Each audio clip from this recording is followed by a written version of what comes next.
Estás escuchando Puertas al Misterio. Puertas al Misterio.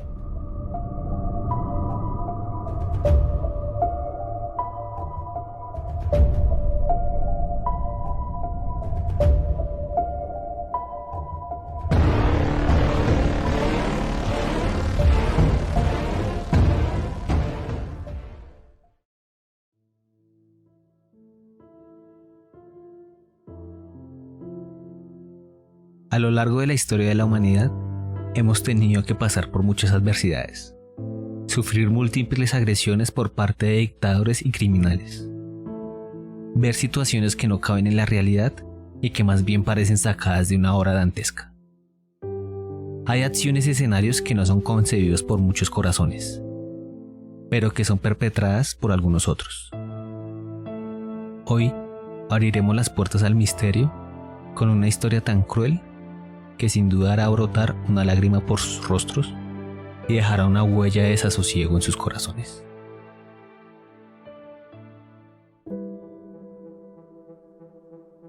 Buenas tardes y bienvenidos a un nuevo episodio de Puertas al Misterio. Mi nombre es Vanessa López y los acompañaré en esta tarde de podcast con un episodio que remorderá cada hueso de sus cuerpos. Buenas tardes Vanessa y buenas tardes a todos nuestros oyentes. Mi nombre es Diego Galindo. Hoy abriremos las puertas a una historia conmovedora y violenta. Hoy hablaremos de los Ustacha. Así es, Diego. Como tal vez muchos de ustedes no reconocen el nombre o no lo ubican en un momento en la historia, vamos a entrar en contexto con lo que eran los Ustacha y cómo emergió esta idea supremacista para finalmente desembocar en todos los crímenes atroces que cometieron. Los Ustacha fueron una organización terrorista nacionalista croata que seguía la doctrina del racismo religioso. Su principal símbolo era una U. Este símbolo se usó porque podía ser fácilmente escrito en las paredes para hacer propaganda Ustacha. Además de esto, tengo entendido que tenían como aliado al nazismo. Correcto, además del fascismo de Mussolini, y fue formada para el año 1929 por Ante Pavelić. Además, pretendían imponer una política independentista de Yugoslavia y antiserbia. ¿Y qué podemos decir de Pavelić? Para no alejarnos del tema de los Ustacha, pero haciendo una parte que es importante, diremos que Pavelić fue un político y dictador croata, líder y miembro fundador del grupo Movimiento Revolucionario de Levantamiento Croata, como lo venimos mencionando, los Ustacha. Y no solo eso, al llegar a la adultez y después de pasar por desórdenes en sus estudios, por sus constantes cambios de vivienda y escuela, decide estudiar Derecho en la Universidad de Zagreb e inicia el ejercicio en la misma. Fue vicepresidente de la Asociación de Abogados de Croacia, concejal de Zagreb en 1920 y diputado nacional en el 27. Ya en el Parlamento yugoslavo se opuso a la creciente centralización del gobierno y a la opresión ejercida por la corona serbia, hasta que en enero de 1929 el rey Alejandro I instauró una dictadura bajo la monarquía y disolvió el Parlamento. Así es, viendo e investigando esto, a veces podemos decir que muchas veces son los mismos gobiernos, en este caso la monarquía, los que crean estos monstruos dictadores y asesinos. Pues después de la disolución del Parlamento, Pavelić se refugia en Italia y forma los Ustacha, con el fin de restablecer esa independencia croata. Pero a principios de los años 30, a pesar de tener casi 2.000 seguidores, los Ustacha no tenía una ideología clara. Era más bien una organización terrorista que operaba desde el exilio, con ayuda muchas veces de Italia, Alemania, Austria, Bulgaria y Hungría, países que reclamaban una revisión en los tratados de paz dados tras la Primera Guerra Mundial. En su papel de dirigente de los Ustacha, Ante redacta una carta donde dice en pocas palabras que tiene como meta la independencia del Estado croata por medio de una revolución armada. Esto trae consigo una persecución en la cual intentan asesinarlo, pero lo único que logran es que él, en liderazgo de su grupo, asesinen en 1934 al rey Alejandro y al ministro de Asuntos Exteriores, todo esto en colaboración con terroristas macedonios. Sí, un caso bastante fuerte en el momento, pues los Ustacha empezaron a crear estrategias de crecimiento uniéndose al partido campesino, que era una fuerza mayoritaria en Croacia. ¿Por qué? Porque después de lo que mencionamos, perdieron el apoyo extranjero y hubo una ruptura con los croatas moderados. Ya con esto en la mesa, los Ustacha empiezan a tener bases ideológicas más marcadas, de antisemitismo y más próximas al fascismo, que tuvieron sus cimientos cuando Pavelić fue detenido tras una detención de activistas. Y es aquí donde él, durante los años de detención entre 1936 y 1937, fue acogido por el propio Mussolini.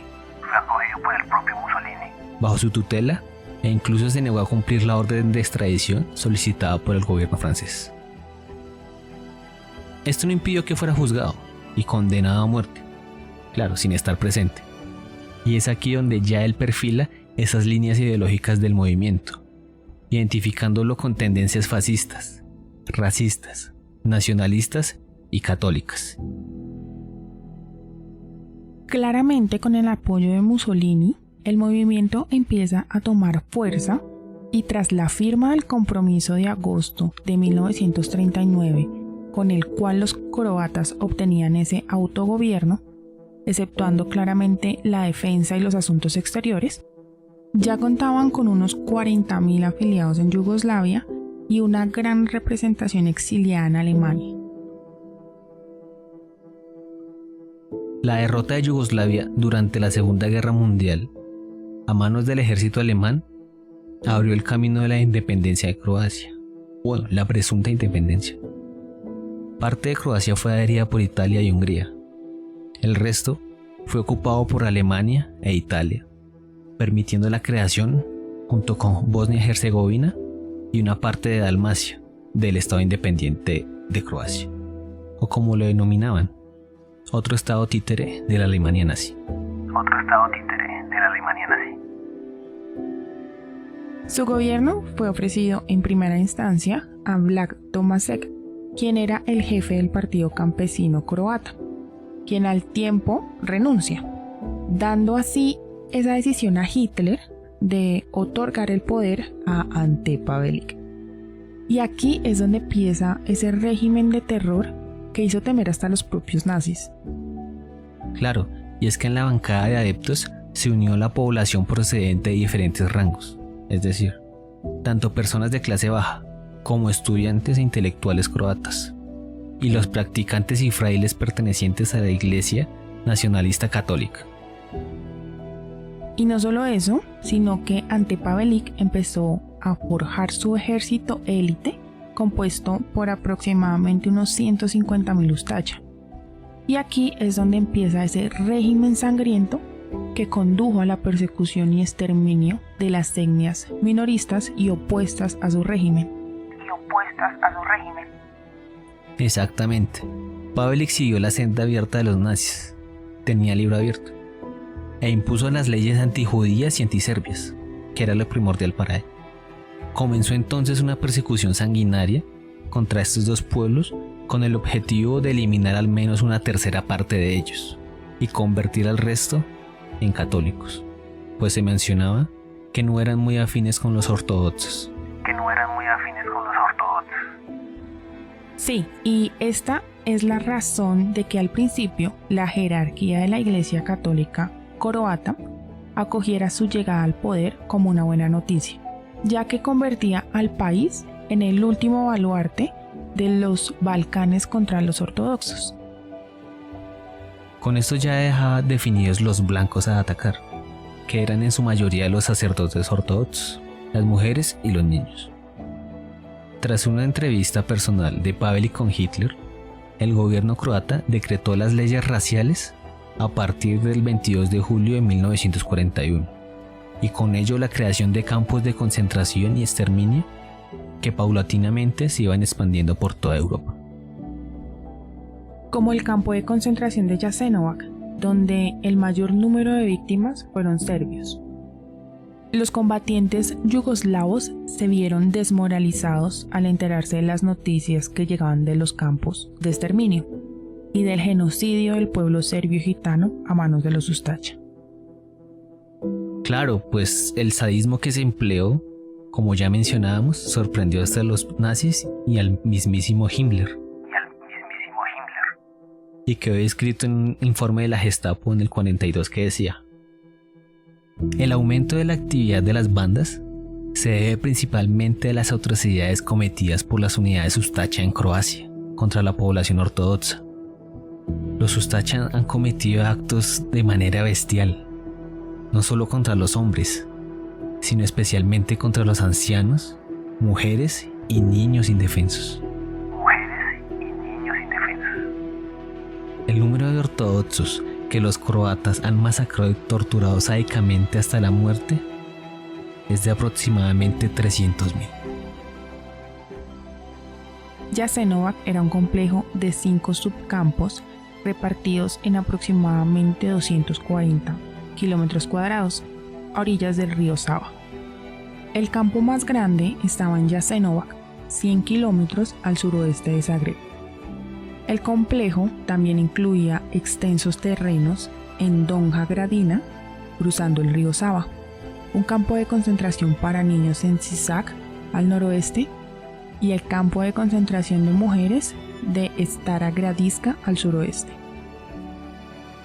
La cifra de las víctimas no es clara, debido a la falta de documentación y la quema de muchos archivos que contenían información de esta índole. Se dice que más o menos el número de asesinatos es de 85.000, sin tener en cuenta los casi 28.000 que fueron asesinados de camino a los campos de concentración. Y hay diferentes fuentes que estiman que fueron hasta 700.000 personas las ejecutadas en este campo de concentración, y más o menos 6.789 utilizando métodos más sanguinarios y perversos. Así como los vemos en las películas de la Segunda Guerra Mundial, muchos llegaban a estos campos a realizar trabajos, y quienes no eran aptos simplemente eran apartados y asesinados, porque en su perspectiva no aportaban nada. Claro, se mencionaba que la intención principal era que ahorraran balas, pues la crueldad de los asesinatos fue enorme, sobre todo durante el año 1942. Cuando unos 10.000 campesinos serbios fueron deportados al campo y los guardias establecieron un juego que consistía en matar al mayor número de prisioneros, degollándolos y con un premio establecido de un reloj de oro, unos cubiertos de plata, un lechón asado y vino. El ganador fue Petar Briska, que alcanzó la cantidad de 1.300 prisioneros asesinados en un solo día, cortándoles la garganta con un cuchillo que habían inventado en ese campo de concentración. Lo llamaban el cortaserbios o mataserbios, y la premiación se llevó a cabo como si de un bazar se tratara. También inventaron esta arma, supuestamente para que los afables soldados de esos campos de concentración no se lastimaran las muñecas a la hora de tener que cortar a tantos prisioneros. Pero no llega hasta ahí. La crueldad más grande, más triste, fue el asesinato de almas inocentes. Niños entre los 1 y los 14 años que fueron quemados vivos frente a sus padres, mientras otros fueron ahogados. Y niñas de 12 y 13 años violadas frente a sus madres.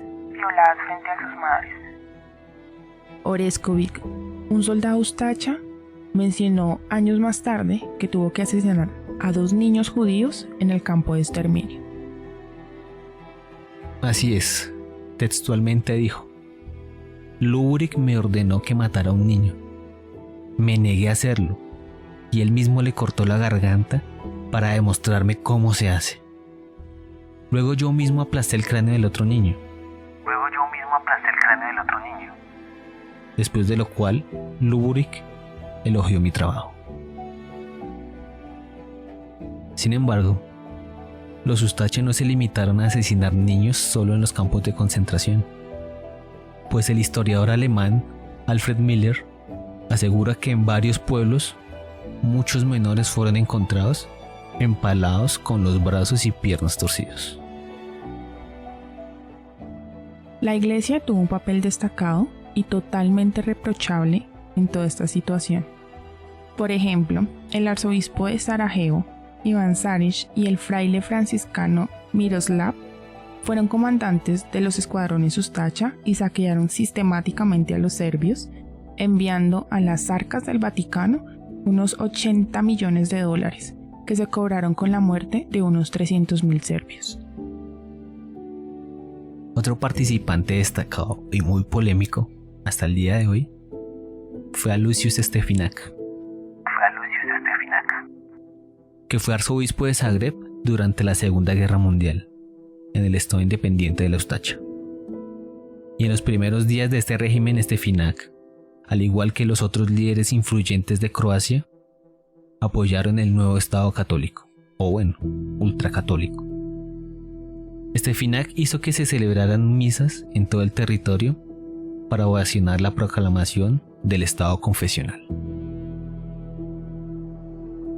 Aunque la mayoría de los estados, incluido el Vaticano, nunca reconocieron al Estado independiente de Croacia como una nación soberana, Stepinac exhortó públicamente a su jerarquía a orar por la nueva entidad y le pidió a Dios por el líder ustacha católico Ante Pavelić y por el bien de la nación.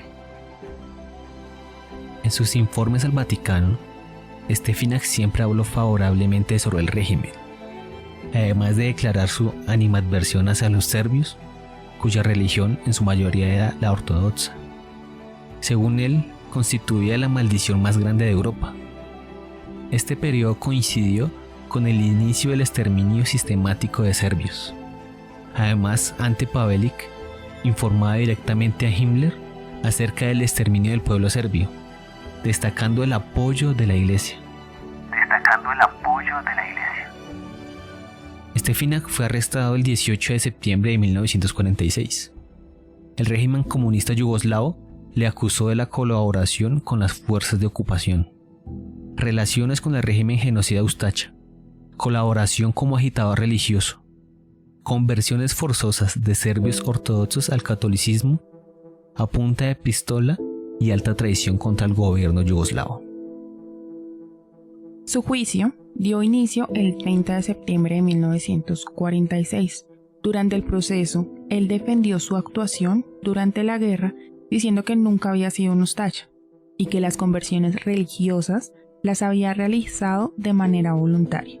La fiscalía rechazó todas sus alegaciones y el 11 de octubre de 1946 fue declarado culpable de alta traición y crímenes de guerra, condenado a 16 años de cárcel.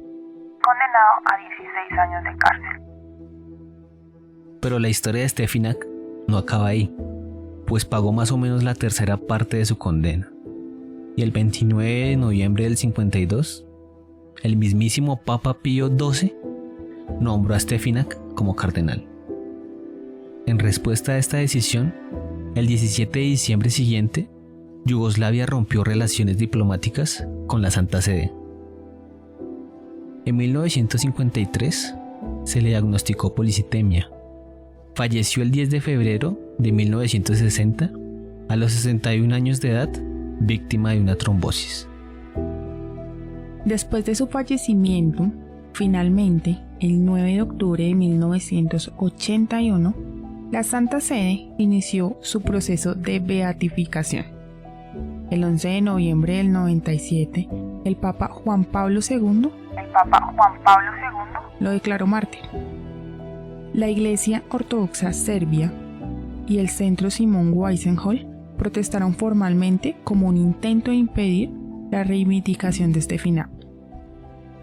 El 3 de octubre de 1998, Juan Pablo II beatificó a Stepinac. Retornando al final de la Segunda Guerra, el Ejército Rojo y los partisanos liberaron Yugoslavia el 9 de mayo de 1945. Muchos partidarios del régimen ustacha intentaron exiliarse a Austria e Italia, pero algunos fueron asesinados antes de lograrlo. Mejor suerte tuvieron los que fueron protegidos por la cúpula de la Iglesia Católica Croata, favorable al régimen Ustacha, que se fugaron en su mayoría a Iberoamérica. Entre los que lograron huir estuvieron los cabecillas de los Ustacha, como Peter Briska, alias Pero, el mismo que usó el arma denominada mataserbios. Fue un croata fascista, franciscano y criminal de guerra de la Segunda Guerra Mundial. Antes de la guerra era un estudiante becado en el colegio franciscano. Escapó a los Estados Unidos luego de esto, pero se perdió el rastro acerca de su paradero en la década de 1970, por lo que nunca pudo ser procesado por sus crímenes. No obstante, en una publicación croata del año 2009 aparece una fotografía suya reciente, ya muy anciano obviamente, pero en un aparente buen estado de salud, sonriendo junto a la entrada de un restaurante o café.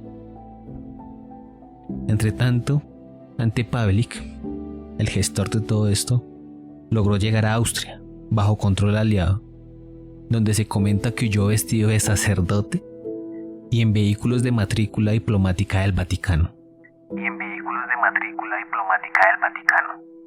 Y de allí escapó a la España de Franco, pasando primero por Argentina. Y es que la mayoría buscó asilo en la Argentina de Perón, con la ayuda del Vaticano y del Papa Pío XII. También buscaron residencia en Bolivia. Pavelic regresó a España, tratando de evitar una posible extradición y evadiendo constantes atentados. Finalmente murió en Madrid en 1959, donde está enterrado.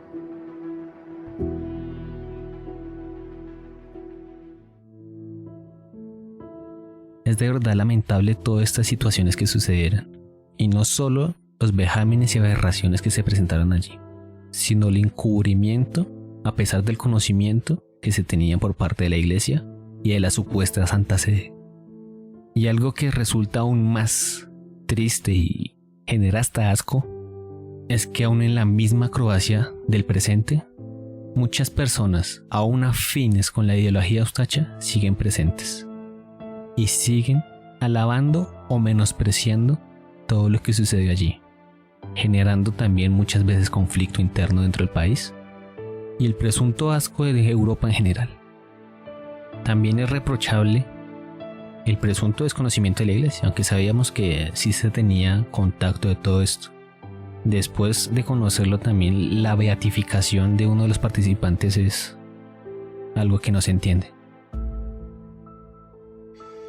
Sabemos que entre nuestros oyentes tenemos creyentes de la Iglesia y de la religión, y muchos otros que no lo son. Pero hay situaciones como esta que lo ponen a pensar a uno el cómo y por qué todos estos vicarios o supuestos elegidos juegan con la fe de sus adeptos y por debajo del mantel propician todo tipo de vejámenes. Y no es algo general, sin embargo, hay muchos que juegan a una doble cara. Esta sin duda ha sido una de las historias del tiempo que más dolor me ha causado.